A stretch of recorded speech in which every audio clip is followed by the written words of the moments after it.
ರಾಮ ಮಂದಿರ ಉದ್ಘಾಟನೆ ಹೊತ್ತಲ್ಲೇ ಹೋರಾಟಗಾರರಿಗೆ ಶಾಕ್ ಎದುರಾಗಿದೆ. ಜೈಲು ಸೇರೋ ಭೀತಿಯಲ್ಲಿದ್ದಾರೆ ರಾಮ ಜನ್ಮಭೂಮಿಯ ಹೋರಾಟಗಾರರು. ಒಂದ್ ಕಡೆ ಜನವರಿ 22ನೇ ತಾರೀಕು ಅಯೋಧ್ಯೆಯಲ್ಲಿ ರಾಮ ಮಂದಿರ ಉದ್ಘಾಟನೆಗೆ ದಿನಗಣನೆ ಆರಂಭ ಆಗಿದೆ. ಮತ್ತೊಂದು ಕಡೆ ರಾಮ ಮಂದಿರದ ಹೋರಾಟದಲ್ಲಿ ಭಾಗಿಯಾಗಿದ್ದವರಿಗೆ ಜೈಲು ಸೇರೋ ಭೀತಿ ಎದುರಾಗಿದೆ. ಹುಬ್ಬಳ್ಳಿಯಲ್ಲಿ 31 ವರ್ಷದ ಹಳೆ ಕೇಸ್ನಲ್ಲಿ ಓರ್ವ ಆರೋಪಿಯನ್ನ ಅರೆಸ್ಟ್ ಮಾಡಲಾಗಿದೆ. ರಾಮ ಮಂದಿರ ನಿರ್ಮಾಣಕ್ಕಾಗಿ ಹುಬ್ಬಳ್ಳಿಯಲ್ಲಿ ಹೋರಾಟ ನಡೆದಿತ್ತು. ಆರೋಪಿ ಶ್ರೀಕಾಂತ್ ಪೂಜಾರಿಯನ್ನ ಬಂಧಿಸಲಾಗಿದೆ. ಉಳಿದವರಿಗಾಗಿ ಶೋಧ ಕಾರ್ಯ ನಡೆಸ್ತಾ ಇದ್ದಾರೆ. ರಾಜ್ಯ ಸರ್ಕಾರದ ವಿರುದ್ಧ ಈಗ ಆರ್ಎಸ್ಎಸ್ ಮತ್ತೆ ಬಿಜೆಪಿ ನಾಯಕರು ಕಿಡಿಕಾರ್ತಿದ್ದಾರೆ. ರಾಮ ಜನ್ಮಭೂಮಿ ಹೋರಾಟದ 31 ವರ್ಷದ ಹಿಂದಿನ ಕೇಸನ್ನ ರೀಓಪನ್ ಮಾಡಿದ್ದು ಸರ್ಕಾರದ ಈ ನಿಲುವು ಶ್ರೀರಾಮ್ ಸೇನೆ ಸಂಘಟನೆ ನಾವು ಖಂಡಿಸ್ತಾ ಇದ್ದೀವಿ, ವಿರೋಧಿಸ್ತಾ ಇದ್ದೀವಿ. 31 ವರ್ಷ ಹಾಗಾದರೆ ಡಿಪಾರ್ಟ್ಮೆಂಟು ಸರ್ಕಾರ ಏನ್ ಮಾಡಿತು? ಪೂರ್ಣ ಪ್ರಮಾಣದಲ್ಲಿ ನಿದ್ದೆ ಮಾಡಿದ್ರ? ಈಗ ಇಡೀ ದೇಶದಲ್ಲಿ ರಾಮ ಜನ್ಮಭೂಮಿಯ ಮಂದಿರದ ನಿರ್ಮಾಣದ ಉದ್ಘಾಟನೆ ಸಮಯದಲ್ಲಿ ಒಂದು ಒಳ್ಳೆಯ ವಾತಾವರಣ, ಶಾಂತಿಯ ವಾತಾವರಣ, ಅತ್ಯಂತ ಆನಂದದ ವಾತಾವರಣ ಇದ್ದಂತಹ ಸಮಯದಲ್ಲಿ 31 ವರ್ಷದ ಹಿಂದಿನ ಆ ಕೇಸನ್ನು ರೀಓಪನ್ ಮಾಡಿ ಬಂಧನ ಮಾಡುವಂಥದ್ದು, ಭಯಭೀತ ನಿರ್ಮಾಣ ಮಾಡುವಂಥದ್ದು ಇದು ಸರ್ಕಾರಕ್ಕೆ ಶೋಭೆ ತರುವಂಥದ್ದಲ್ಲ. ಹಾಗಾದ್ರೆ ಮೈಸೂರಿನಲ್ಲಿ PFI ಕೇಸನ್ನ ಸುಮಾರು 200 ಕೇಸನ್ನ ರದ್ದು ಮಾಡಿದೆ. ಅದನ್ನು ರೀಓಪನ್ ಮಾಡಿ PFI ಕೇಸು ಗಲಾಟೆ ಮಾಡಿದ್ದಾರೆ, ಗಲಭೆಕೋರ ಮಾಡಿದ್ದಾರೆ. ಕೇರಳದಿಂದ ಗುಂಡಾಗಳನ್ನು, ಮುಸ್ಲಿಂ ಗುಂಡಾಗಳು ಬಂದಿದ್ದು. ಸೊ ಅವ್ರ ಕೇಸನ್ನು ನೀವು ವಾಪಸ್ ತಗೊಂಡ್ರಿ, ಅದನ್ನು ರೀಓಪನ್ ಮಾಡಿ.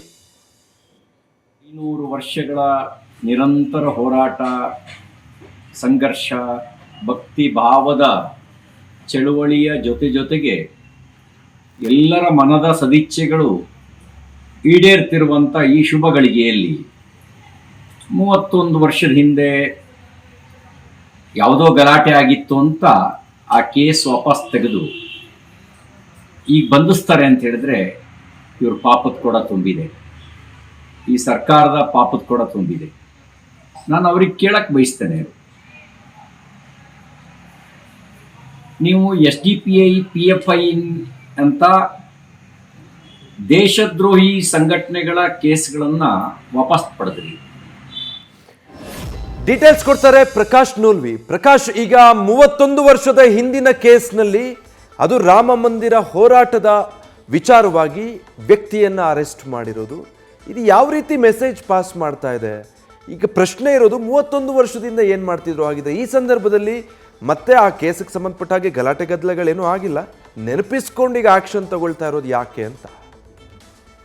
ವಿಜಯ್, ನೀವು ಹೇಳ್ದಂಗೆ 30 ವರ್ಷ ಇವ್ರನ್ನ ಆರೋಪಿಗಳನ್ನ ಬಂಧಿస్తే ಇದೀಗ ಅದರಲ್ಲೂ ಕೂಡ ರಾಮ ಮಂದಿರ ಉದ್ಘಾಟನೆ ಸಂದರ್ಭದಲ್ಲಿ ಈ ರಾಮ ಮಂದಿರಕ್ಕಾಗಿ ಹೋರಾಟ ಮಾಡದಂತವ್ರನ್ನ ಬಂಧಿಸೋದಕ್ಕೆ ಪೊಲೀಸರು ಮುಂದಾಗಿರೋದು ಸಹಜವಾಗಿನೇ ಹಿಂದೂ ಕಾರ್ಯಕರ್ತರು, ಹಿಂದೂ ಸಂಘಟನೆಗಳು ಮತ್ತು ಬಿಜೆಪಿಯನ್ನ ಕೆರಳಿಸಿದೆ.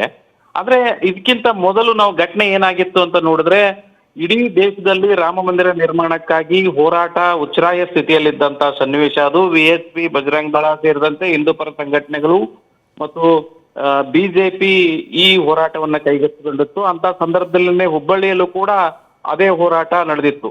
ರಾಮ ಮಂದಿರ ನಿರ್ಮಾಣಕ್ಕಾಗಿ ನಡೆದಂತ ಹೋರಾಟದ ಸಂದರ್ಭದಲ್ಲಿ ಅನೇಕ ಅಹಿತಕರ ಘಟನೆಗಳು ಕೂಡ ನಡೆದವು. ಸಾರ್ವಜನಿಕರ ಆಸ್ತಿ ಪಾಸ್ತಿಗೆ ನಷ್ಟ ಮಾಡುವಂತ ಘಟನೆಗಳು ಕೂಡ ನಡೆದವು. ಇದೇ ಸಂದರ್ಭದಲ್ಲಿ ಶಹರ ಪೊಲೀಸ್ ಠಾಣೆ ವ್ಯಾಪ್ತಿಯಲ್ಲಿ ಒಂದು ವ್ಯಾಪಾರಿ ಮಳಿಗೆಗೆ ಬೆಂಕಿ ಹಚ್ಚಿದ್ರು ಅನ್ನೋ ಕಾರಣಕ್ಕಾಗಿ ಅವತ್ತು 9 ಜನ ಹಿಂದೂ ಕಾರ್ಯಕರ್ತರ ಮೇಲೆ ಪ್ರಕರಣ ದಾಖಲಾಗಿತ್ತು. ಆ ಪ್ರಕರಣ ಇಲ್ಲಿವರೆಗೂ ಕೂಡ ಪೆಂಡಿಂಗ್ ಉಳಿದಿತ್ತು. ಇದೀಗ ಅದೇ ಪ್ರಕರಣದಲ್ಲಿ ಏನು ಟೌನ್ ಪೊಲೀಸ್ ಠಾಣೆಯಲ್ಲಿ ಪ್ರಕರಣ ದಾಖಲಾಗಿತ್ತು, ಅದರಲ್ಲಿ ಓರ್ವ ಆರೋಪಿ ಶ್ರೀಕಾಂತ್ ಪೂಜಾರಿಯನ್ನ ಪೊಲೀಸರು ಕಳೆದ ಶುಕ್ರವಾರ ಬಂಧನ ಮಾಡ್ತಾರೆ. ಇದು ಈಗ ಮತ್ತಷ್ಟು ಆಕ್ರೋಶಕ್ಕೆ ಕಾರಣವಾಗಿರುವಂತದ್ದು. ಇನ್ನುಳಿದಂತೆ ಇದರಲ್ಲಿ ಆರೋಪಿಗಳಾದ ರಾಜು, ಅಶೋಕ್ ಕಲಬುರ್ಗಿ, ಷಣ್ಮುಖ್ ಕಾಟಗಾರ್, ಗುರುನಾಥ್ ಸಾ ಕಾಟಗಾರ್, ರಾಮಚಂದ್ರ ಸಾ ಕಲಬುರ್ಗಿ, ಅಮೃತ್ ಕಲಬುರ್ಗಿ ಎಂಬುವರನ್ನು ಕೂಡ ಹುಡುಕಾಡೋದಕ್ಕೆ ಪೊಲೀಸರು ಮುಂದಾಗ್ತಾರೆ. ಇದು ರಾಮ ಮಂದಿರ ನಿರ್ಮಾಣ ಆಗುವಂತ ಸಂದರ್ಭದಲ್ಲಿ ಮತ್ತು ಲೋಕಸಭಾ ಚುನಾವಣೆ ಮುಂಬರುವಂತ ಸಂದರ್ಭದಲ್ಲಿ ಹಿಂದೂ ಪರ ಕಾರ್ಯಕರ್ತರ ಆಕ್ರೋಶಕ್ಕೆ ಕಾರಣ ಆಗತ್ತೆ.